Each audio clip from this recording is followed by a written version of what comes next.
Okay, let's do another video in the shop. What do we got going on? Where are we going? What's next? What's our plans? Well, let's start off with the car. It's got the LS in it still. Plan is to run the LS 2 more weekends, and then we'll need the high horsepower of the big block again. So, for right now, LS is the ticket. Big block is Somburn. It's got, hopefully, when it goes back in, it's got some bling bling on top of it. More on that later. Once that shows up, we'll be ready to rock with that. We're getting new meats on. They look a little funny. Did you lose a socket? Yeah. Lost another socket. 2 for 2. So what happens when you change your tires out so frequently? They chew up sockets. Well, the problem with warranty with snap-on tools is you gotta have a snap-on rep. And our snap-on guy believes in optional showings. So, I mean, it's still working. It's like that guy that puts in his 2-week notice and just know you're not gonna get the work level. Right. So here is our tire. And the reason why I want to talk about this is this is going to be a first for the Firebird since it was back aft. That's not a 28-10-5. That's a 26x8.5. What am I doing? First off, no, I'm not puppy kicking. Second off, I want to go, well, we're going to KD Dragway. So we're going to Cash on the Hill, presented by Happy and Limpy. So it'll be flashlight start by Limpy, finish line camera by Matt Spencer, and tire crack camera by Miss Marissa, Limpy's wife. And yeah, some kind of grassroots racing right there on a track that we have actually made a pass at before. Only one though. It was about 7 years ago. And we had a power glide in the car. We've had a 400 in the car since 2020, middle of 2020. So somewhere before 2020, we made a pass at KD with the power glide. The reason why I know it's power glide is because we made a run. It was a good pass on the draggy, and it was right in the meat of where we needed to be like one of the fastest small tire passes there at all time. And as we're coasting down the mountain, the gear set turned into gravel in the back of the power glide. So sometime after that, we ended up doing a 400. So it's been 6 or 7 years since we've been out there. And we've only improved the car since then. So the car has gotten lighter, it's gotten faster, it's changed power combos. That would have been a twin turbo big block back then. So now we have a little rowdy Texas Speed 427 LS in there. She looks pretty. Almost want to build a new set of zoomies for the big block because these zoomies have been coloring up so nice. But I think it's just because the LS makes less exhaust heat, so it doesn't scorch the stainless as fast. So we are excited to go back to KD. This looks like it's going to be one of their biggest races they've had in quite a while. So they've got 170 people, or 170 cars, saying they're coming. What you looking for? The tire. Oh, it's up above your head. It's in the storage system. I can grab it real fast though. Yeah, because you can actually reach up there. So we're pretty excited to go back. And there's lots of fans up there we haven't gotten to meet before, and several that have been able to travel to where we were before, but you know, now they get to see us run at their hometown track. So that'll be pretty neat. Megan's excited because she'll get to flirt all weekend with Billy. So Billy's gonna blush a lot. Megan always makes Billy blush. She would never act on anything, but she will still she'll still go after him. I don't know why. I mean, I'm taller, Got a better looking head, you know. I don't wear the same hairdo I used to wear. Maybe that's it. Maybe it's the hair. Maybe it's the hair. Eric's growing all my hair that I used to have. Eric's got like armpit length hair. So I think he's gonna cut it off at some point. If not, I'll shave him. Sneak up behind me and cut the ponytail off. Yeah, I'm just gonna sneak up behind him and go, whap, cut his stuff off. So, oh man, let's see. You know, this actually, think about it, this has been a while since Hoosiers were on the car. It has been since Hoosiers on the car because we haven't done back of the track stuff, which next weekend is dig or die. So we'll actually be putting Hoosiers back on. But the cool thing is, I think dig or die, we can do Run What You Brung or 26s on Friday. Ooh. Sorry, Clint. I know. Sorry, Clintus. Love you, bud. But we should wheelie less on 26s. And I haven't bought a new set of bigs in quite a while. So I'm looking up here at my other set of 28-inch Hoosiers. So yeah, we might just stay on the little 26s. I mean, they'll already be mounted. And like it's like it was a lesson learned. We did great at dig or die earlier this year on the compressed air, and as a season opener. True. For the compressed air, and like it just, you know, we learned a lot in both ways, from the compressed air system and compressors. Yeah. So now we'll be able to go to dig or die, hopefully confidently that we're able to refill our system. So, because the little LS did pretty good out there. Oh man. Well, let's see, KD, what are we gonna expect? We're gonna expect there to be a lot of people. We're gonna expect a good launch pad, and then to go into shit after that. The return road. The return road, yeah, we already run the car on the bump stops in the front, so I don't think the nose cone's gonna run into the pavement on the hill. So, I don't think we have to worry about that. We are gonna try to get there really early tomorrow. That'll be Thursday, to park. We're gonna try to get parked in a good spot. That way we got lots of visibility so y'all can see our new canopy and come check out some merch. And we just got some more hats in, which they were over here. I think they're already in the trailer. What else? Yeah, and then Friday we'll hit it hard on the 26s. And if we strike out on 26s, I mean, we're really there for small tire 28s. So Friday is just kind of a get our feet wet, yes, if you will. Anybody hadn't figured out on the YouTube channel yet, Ryan's kind of a trial by fire guy. Yeah, we're not going to test. About the most testing we're going to do is I'm going to drop it on the trans brake over here in the water runoff from our AC leaving the shop, so I can scuff the stickers off. That's going to be my test pass. Yeah, because here in Grandview it's either wet or hot as hell. Yeah, yeah, or either raining or it's sweating. I do not know what I'm going to do with bar angles yet, so they're over there chilling. They normally have been. I got some ideas on what I want to do for chassis weight.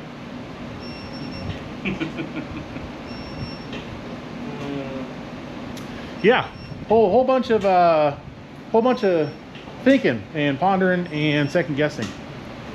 So Your best is from the gut. best is from the gut. Like, Eric says guess from the gut. So I do. Even if you lose, you're not wrong. You felt right. It's the right move. Right. Don't let people make the decision for you. Something I haven't talked about on video yet is we're gonna be making a pretty big change on the car soon. And I don't mean motor. I mean ECU. Haltech, baby. I'm excited. Eric's excited, he says. So we are going to switch the car from the Holly Dominator to Haltech. Why? Everybody's gonna be like, why? Why are you doing this? Why do that? Well, for one, we've been running Dominator for very, very, very long time.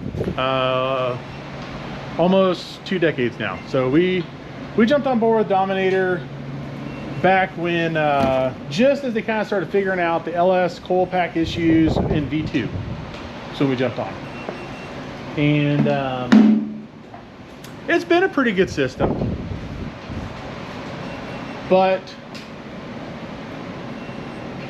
Where's the advancements besides firmware updates? Where's the ability to run e-gates?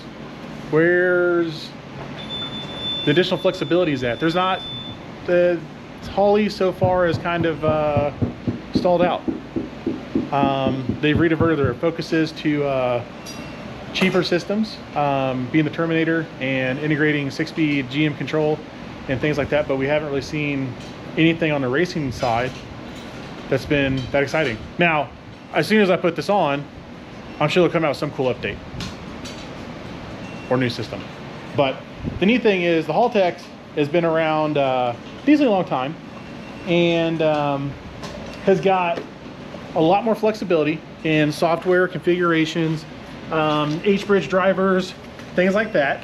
And the reason why I'm kind of fixated on that is because we need, oh well, with the compressed air system, we're going to start adding in the electric flow regulators or little throttle body units. So that was the #1 piece that I did not want to use when we first put the cast on. But we are, now that I've got enough passes on it, there is benefits that I would see in having those on and being able to trim and control our boost a little bit better. And that's where the Haltech's gonna come in. So we're gonna do a Nexus R5, and then we got their sweet 10-inch screen. And I've been playing with layouts for this guy. This thing is sick. And then we've got their 15-button pad, and I've already got a smudge on it, so go me. One of the neatest things about Haltech is how everything can network together.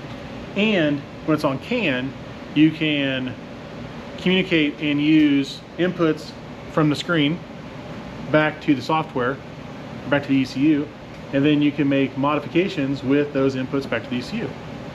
Some other systems don't do that. The screen has outputs on it too. So like we can use it to drive a couple more things on the car as needed. And I know some people are probably asking, well, you're pretty input output heavy on the Holley. Does the R5 offer as many? And the answer is no. It's got several, it's got a lot. We're gonna be just a little over we're gonna be a little over capacity on what we could fit in on just the R5. The screen will kind of fill in the rest on that. And then we are probably gonna add their, I think it's a 16-pin I/O expander module. We're gonna do that for some other non-critical stuff. And then we plan on using the touchpad to do several cool things. Like one of them is gonna be replace the starter button. So if you guys watched my Amarillo video, you know, starter buttons were kind of a thing, kind of an issue. But we're gonna do one through the touchscreen, through the keypad.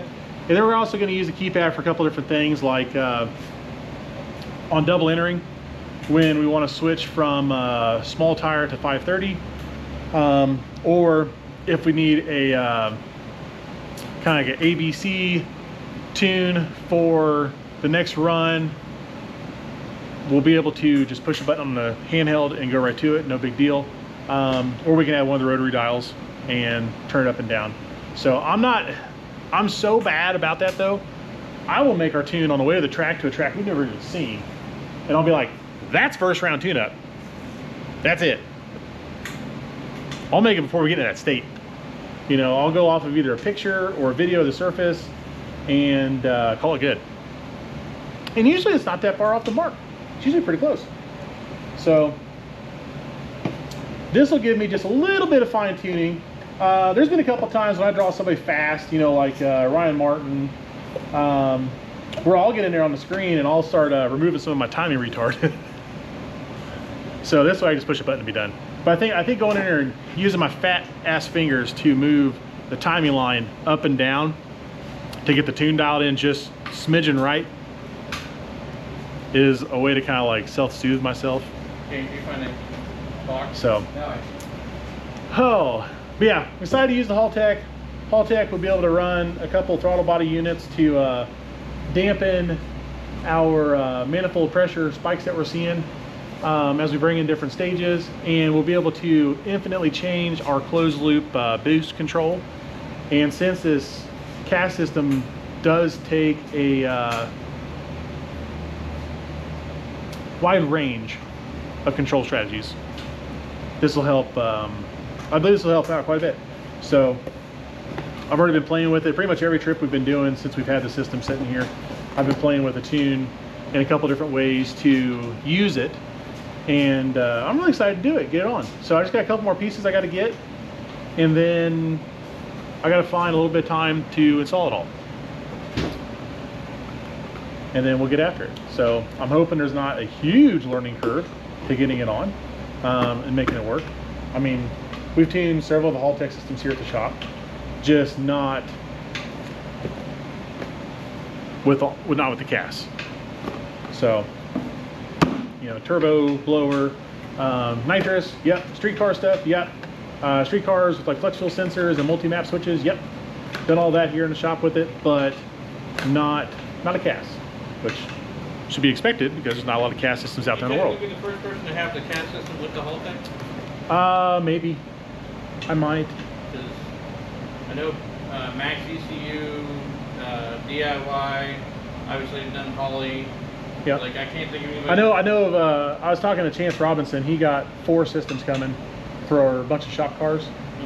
And he's going to use Motec with it. And he's like, I think I got to build a whole other Motec computer just to run the cast system. He's like, do I really have to have all these things going on? I was like, yeah, you do. If you're not going to use the cast controller, it takes a pretty advanced computer system in order to run it. So run with what you're familiar with. Yeah. Oh goodness. Let's see. We're getting near the end of the day.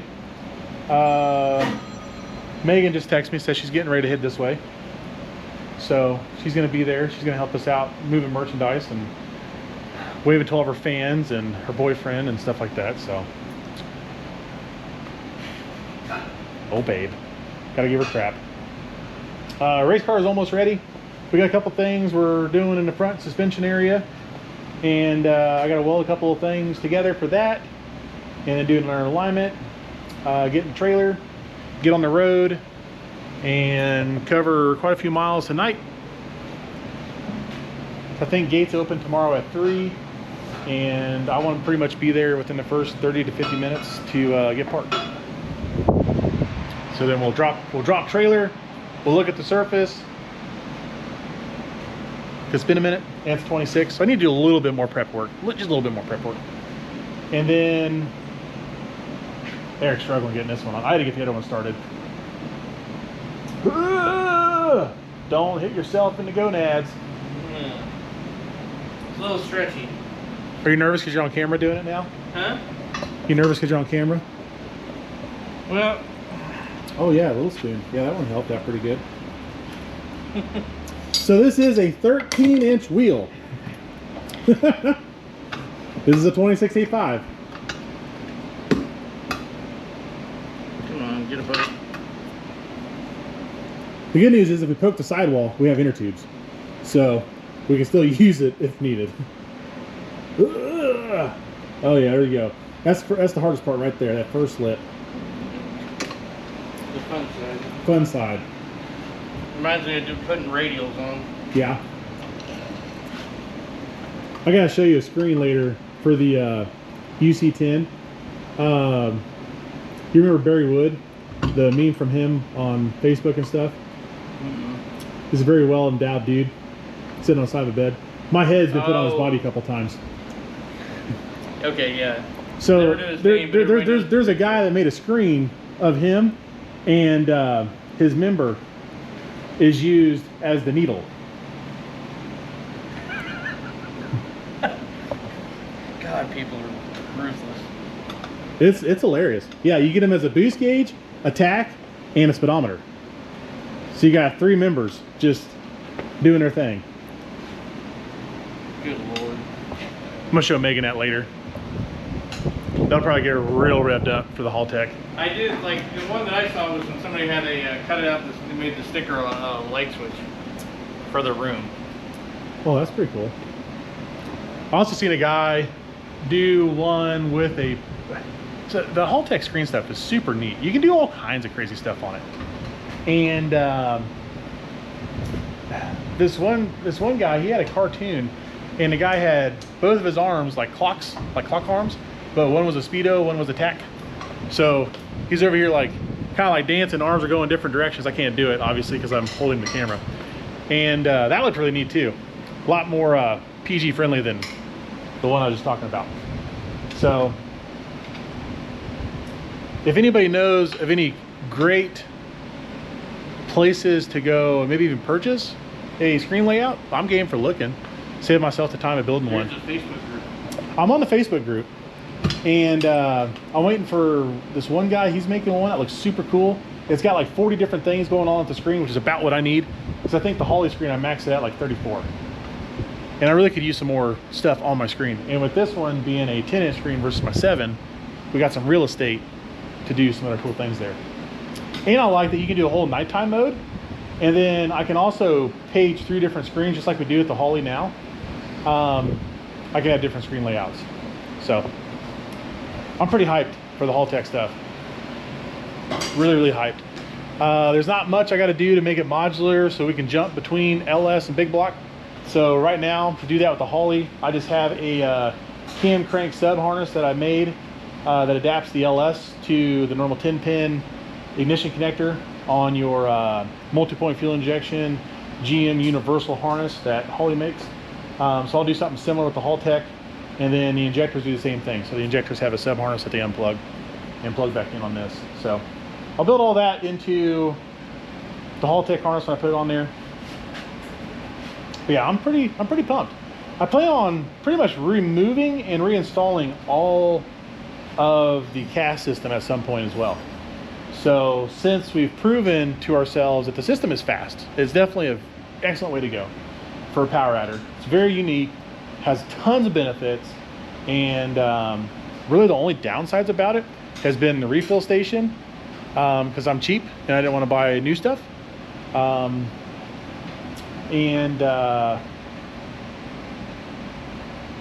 Really just kind of mounting the awkward bottles. I mean, it's so big. So just some logistics there to get over. But I got plans on where I'm gonna move those to. So I do plan on back half in the car. I can do that, I think in a day or so. I can cut the bottom of my back half out and down and move my shock mounts and my anti-roll bar and a couple of different things, because I've got all that built up way, way high in this chassis.